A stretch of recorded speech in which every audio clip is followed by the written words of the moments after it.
Hello বন্ধুরা, সবাই কেমন আছেন? আশা করি সবাই খুব ভালো আছেন। আমিও খুব ভালো আছি। তো মনসা পুজোর রেস মোটামুটি শুরু হয়ে গেছে। তো আজকে হচ্ছে মায়ের, আমাদের এদিকে বলে বাড়ি বিসর্জন, মানে ঘট বিসর্জন। তো আগের বছর যে ঘটটা আসে এই মন্দিরে, ঘটটা সারা বছর থেকে যায়। ঠিক পুজোর দুদিন আগে সেই ঘটটা বিসর্জন করতে নিয়ে যাওয়া হয়।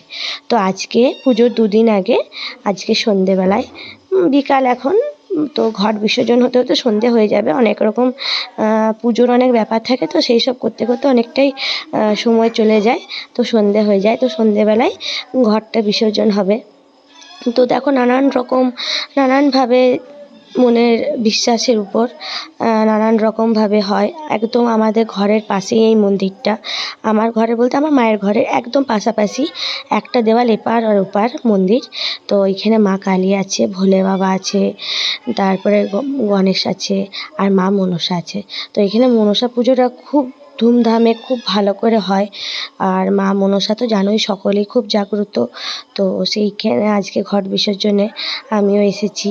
তো এত ভালো লাগে এই পুজোর কয়টা দিন, খুবই ভাল লাগে। কেন কি, এত কাছ থেকে ঠাকুরকে পাওয়া দেখা একটা আনন্দের বিষয়। তো ঘট বিসর্জনের আগে দেখো সবাই মিলে মাকে বরণ করে নিচ্ছে।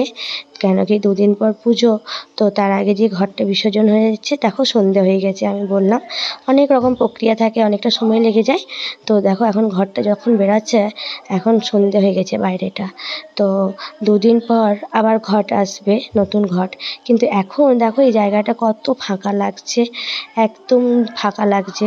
তো দুদিন এমনিই থাকবে, তিন দিনের দিন বা দুদিনের পর আসবে ঘট। তো সকলকে মনসা পুজোর